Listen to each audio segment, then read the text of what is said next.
you know about my affinity for Tom Daniel and all of the model designs he did, and I guess you could call it my bromance if you want to. Okay, go right ahead. Call it a bromance. Chuckle under your breath if you need to. It's fine. Which it makes me wonder why it took me so long to get to this casting. Don't go away.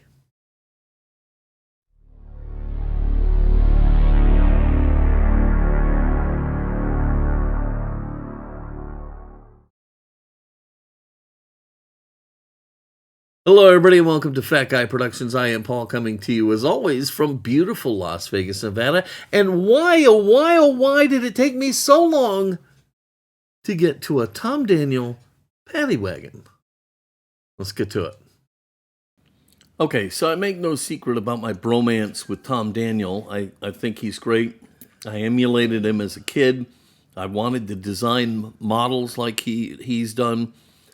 So it begs the question, why did it take me so long to do a Paddy Wagon? I can't even understand that. And I think maybe the answer is that none of my Paddy Wagons were that bad. They weren't great, but they weren't that bad. Well, today I'm going to take one of my Paddy Wagons and I'm going to restore it and take it from not bad to hopefully beautiful. Let's get to work on this thing. So I am fortunate that this one comes with a rear cover. It's got some gouges in the roof, but that can all be attended to. The main thing is to have the cover, and I've got one here, and better still, the gold lettering is present, so that's a good thing. Now, I'm making a mistake here, and maybe you don't know this, but leave the cover on for now, okay? My first thing was to take it off. That's a mistake, and it's going to come back to bite me in the keister. So leave it on for right now, because it's going to make it easier to drill the car apart. I took mine off. I'm going to break my windshield. Crack it, at least. So leave it on, and then take your casting apart. You see, my problem is I had a great idea. Using my die-cast clamp here, I thought I could put the windshield in the groove between the pads. Well, I didn't have enough pads, and so the windshield was bottoming out in the trench, and got a little too much pressure on it and put a little crack in it. So, but the idea was sound, but in practice I screwed it up. So my suggestion is instead leave the roof on, and that'll make it easier for you to drill it out, and it'll protect the windshield. Just remember, even the roof, it's plastic, and you don't want to put too much pressure down on it and break that. So anyhow, moving along, I got to drill the car apart using my Vix Bit, and thinking I'm being clever here and breaking my window, but hey, it's okay.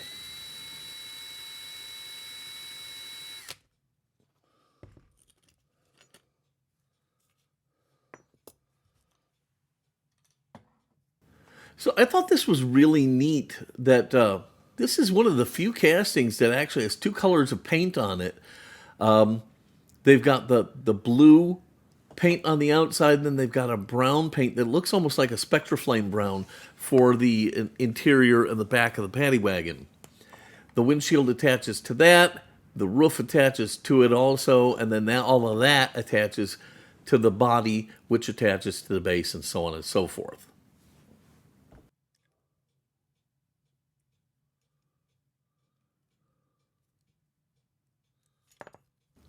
So this whole thing is really held apart by a post from the motor that goes through the body and the base and all that, and a post from the interior that goes through everything as well. You drill those apart, they all come out. So, everything comes apart here. We've got a base that looks fantastic. We've got a great suspension board. That's going to be fine. And the body is in perfect condition. It's just a little musty looking.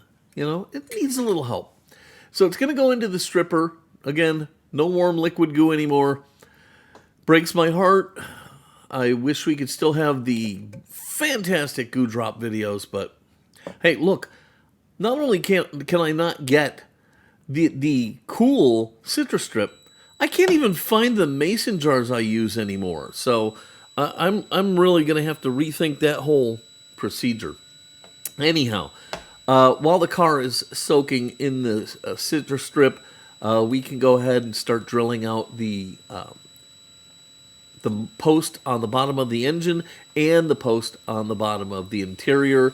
We'll get those cleaned up with our Vix bits. We'll drill them out with our small little drill bit and get ready for tapping. And what I'm doing here real quick is sometimes it's hard to tell how deep you've drilled, so I just take a little dental pick and probe down and see how far down I've drilled to make sure I've gone far enough without going, well, too far.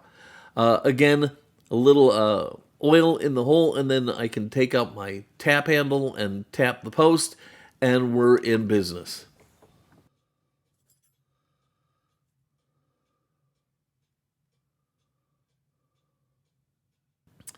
Okay, honestly, I've never really had any problem with stuff getting inside the drilled out posts that has caused me a problem.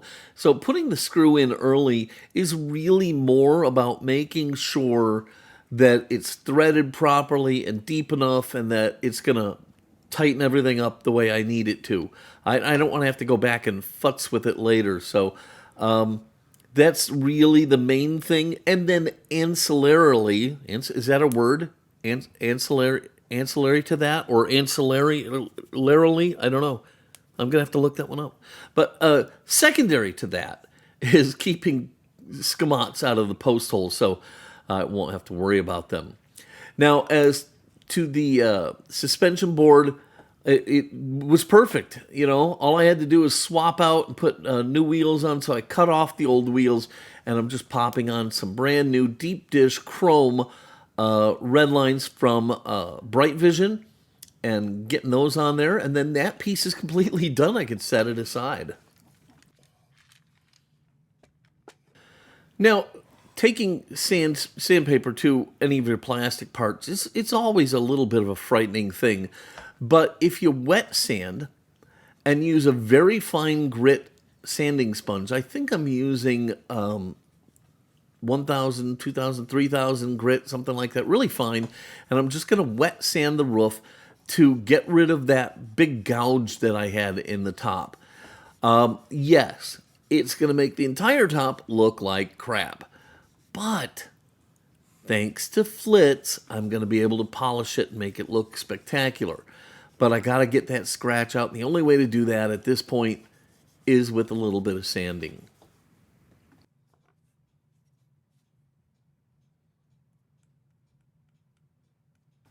Da-da-da-da-da-da. It's Flitzman to the rescue. I am Flitzman, and I'm going to rescue your top. I know that sounded just so stupid. I sometimes can't help myself here. All right, so I'm just putting a little glob of Flitz on the roof, and I'm just going to buff this whole thing out in a linear motion using just the edge of my shop towel, my little blue shop paper towel, and I'm just going to shine this thing back up. And it's going to look fantastic. It's going to look like new. The scratch is going to be gone, and I'm going to be a happy camper.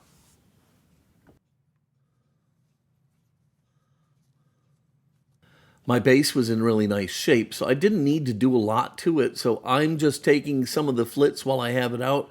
I put it onto the base, and I'm just kind of buffing this thing out to give it some additional shine.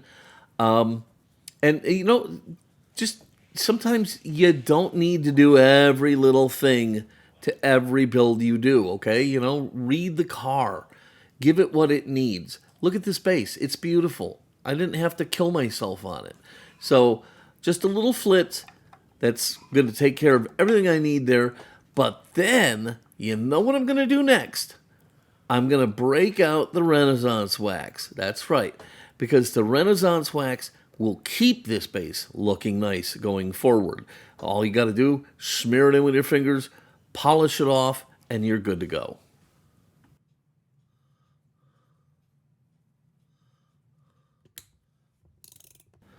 Okay, so you remember I said I'd crack the windshield. Well, my original plan was I was just going to push forward and use it, figuring that the gauzy would really just kind of hide that crack. It wasn't that bad a crack to begin with.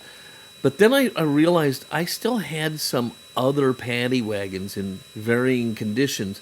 And so I went to my stash and I found this one. Great piece of glass, but the little cab top piece is broken. It's missing one of the connecting tabs. So I'm going to take this car apart. It's going to become just a parts car. Get this all apart, take the glass out, and that way I can finish my the paddy wagon that I'm doing, and then I'll have these parts left over for something else.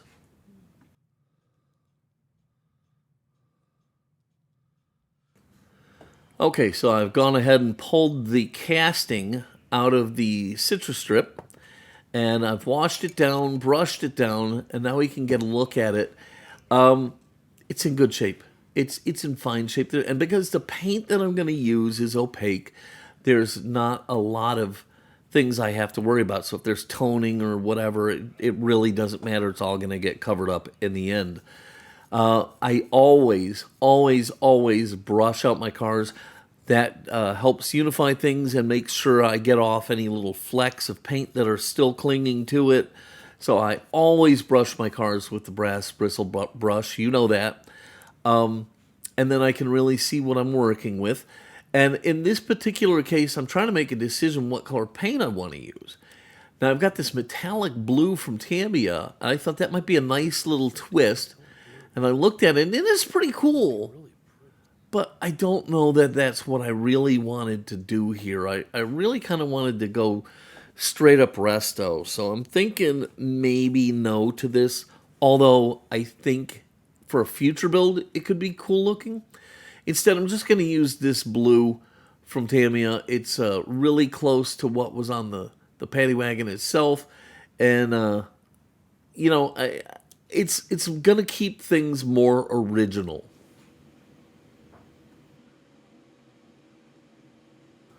Okay, so my paddy wagon is going to get that Tamiya blue.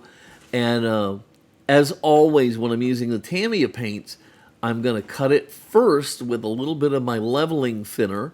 Then I'll take it to the airbrush level that I want using just the Tamiya thinner. And then I'll get it to the right consistency, dump it in my airbrush, and away we go.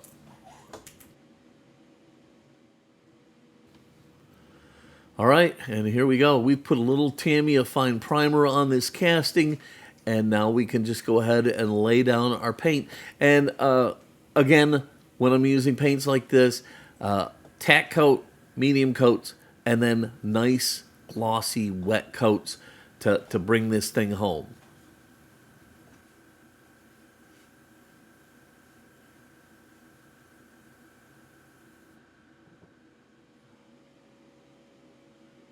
Okay, so with the paint dry, I'm going to go ahead and put some clear coat on it. And today I'm using the clear coat sent to me by Paul Bechtel of Diecast Graveyard.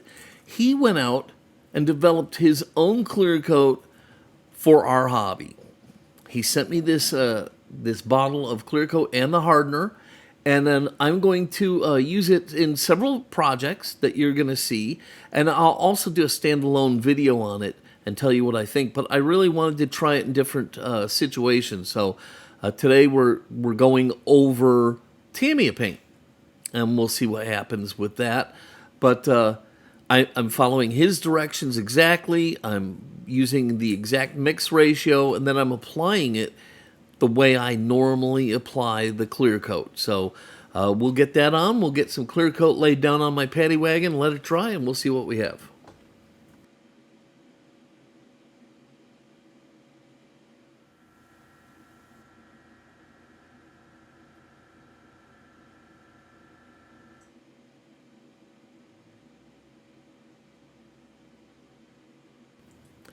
Now, I will say, I don't like having to measure the clear coat and the hardener. I'm used to just kind of winging it, and maybe on a future project I will still try that. But so far, following his directions and applying it in my standard fashion, so far, so good. I'm liking his clear coat, but I would like to see what would happen if I just kind of eyeballed the mix like I'm used to doing. Anyhow, the clear coat's on and dry. The car looks fantastic. We can now put everything back together. I did not repaint the interior. Didn't need it. I've got my freshly sanded and polished roof. So I can put that back in with the glass. Because what you have to do is you put the glass over a little tab, put it in position, and then it's kind of held in by the tab and the roof. And then they just click together, and that's harrowing, okay? This is old plastic, and you're always worried that it's going to break. I can't tell you how many of the fire trucks, those tiller fire trucks, where I took the back apart. I broke the tabs on so many of those. Anyhow, I digress. So let's go ahead and get this car together, and then we can take a look at it and see what we've got.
Well, there is my Paddy Wagon. I think it came out fantastic. I love it, and it's going to look great in my collection. And what I found out about this casting is you can make some really cool cars by eliminating the top and doing a few mods and stuff.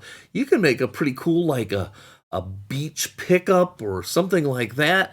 You can have a lot of fun with that casting. I was surprised at the different looks you could get that I could see as I was building my car up. Anyhow, I hope you loved this video. If you did, please give it a giant thumbs up, click subscribe, and don't forget to click the notification bell so you don't miss any of my videos. As always, if you have any questions or comments, leave them down below, even if you want to just attack me for loving Tom Daniels so much. All right, I'm going to go ahead and get out of here. I hope the rest of your day is super phantasmagorically wonderful. Until next time, this is Paul from Fat Guy Productions saying, be good.